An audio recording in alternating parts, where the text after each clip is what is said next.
Hello, this is Ed Lewis from IGN PS2, and I'm here for the GT4, as in Gran Turismo 4 video review. Thanks again to Brennan Ayub for cutting this footage and making it look all nice for everybody. And first of all, if you haven't really noticed, for the Gran Turismo 4 series, if you want to take a second, just sit back and relax and look at the video footage for just a few moments of silence. There you go. It looks freaking awesome. And the thing is, what you're looking at here is still only a fraction of what's possible with the PS2. There's not only 480i, which is done, 480i interlace, but there's also 480p and there's also 1080i for those HDTV owners out there to really get a huge view of this beautiful game. And really, it's not just the resolution, but there's new textures, there are new environments, and there are tons of new cars, with now a new total of over 700 cars, as well as over 50 courses to play on. Put that all together and you have a huge new driving playground.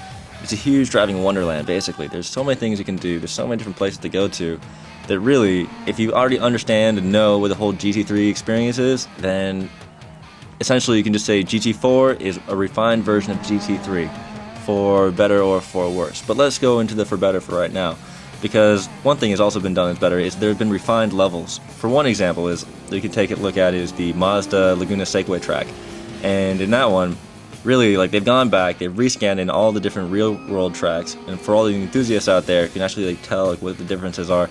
Because really in this one you can tell that the graphics are more realistic, and there's the corkscrew in the level which is much more realistic to what's actually going on, and there are several turns in there which before required an approach to them which was different from what would be required in real life. And here, being the perfectionists that they are, developer Polyphony Digital has gone back, and now in that track, which is the only one that we can really compare, us being in California, is that is much more in tune with what you can expect to see in real life. One thing that's been sorely missing from the series before is a good sense of speed for moving through the tracks. You can really feel a sense of speed with the air rushing by the car. You can hear the sound effects. You can hear the rumbling of the road. And also, if you have the Logitech Driving Force Pro wheel, you can feel the jerks of the wheel in your hand as you struggle to maintain control. Feels like you're riding along on a jet engine, hoping to high hell that you're going to make it home safe, alive, and in one piece. Granted, the crashes in GT4 don't really mean much of anything, except you'll get a slight blurry effect and your speed is dropped down to practically nothing. But still, the fear is still there, and it's brought on by the whole sense of really being in the game that all those different aspects provide.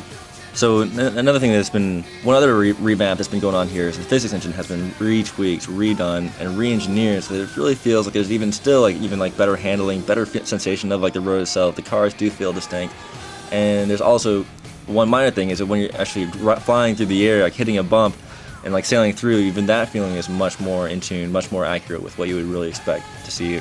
And really, if you take all these things together, you take the refinements, you take the graphics, you take the levels, you take the sound effects, you take the driving force wheel, you put all of that together with the same modes we've seen before, the Gran Turismo mode, which is essentially not unchanged here, as well as the arcade mode, which is essentially unchanged, then you get, in reality, a fantastic version of GT3, bigger and better.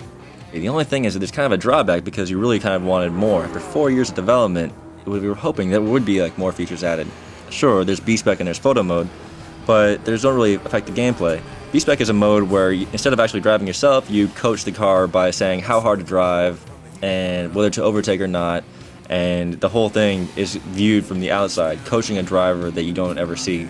This is interesting for a little while in terms of getting the overall strategy and pulling back from the minor details of the race and the driving to actually look at it more holistically, but in the end it's only good for really just farming races for cash in order to, get more cars. Because if you win a race just by B-Spec, you can put it in triple speed, grab a Coke, come back, and you'll have some more money to buy a new car.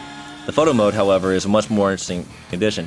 For those who want to remember their experiences and they want to just show off their cars, you can either drop the car into a dozen different environments and shoot it from different angles, different effects on it, and just show it there looking still and really pretty, or you can go into a saved replay, pause the action at any time, go to 64 different camera angles, and shoot the car in action, putting on a motion blur with different f-stops, with different shutter speeds, choosing where to focus the camera. It's actually pretty in-depth and quite amazing. It doesn't affect the gameplay, but for those who really love cars, this is a great way to show off all of your virtual trophies. Originally, online was promised for Gran Turismo 4, and unfortunately at the Tokyo Game Show this was taken away purely for reasons of really making the goal of having the game out for Christmas. Well, that didn't happen, And so now it's February, and we actually have the game, which is fantastic, but there's still no online.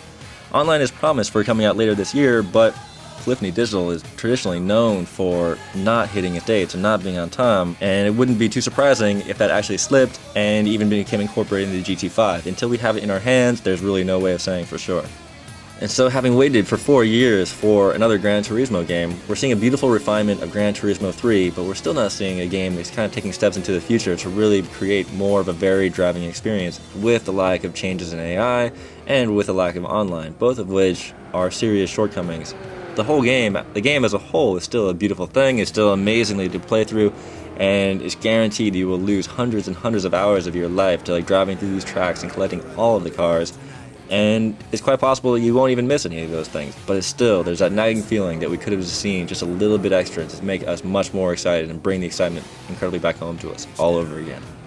So what we have here is pretty much the best thing that we're going to see of the Gran Turismo series on the PS2. Although for the next quantum leap in driving excellence and the next drive of our life, that's probably going to have to be Gran Turismo 5.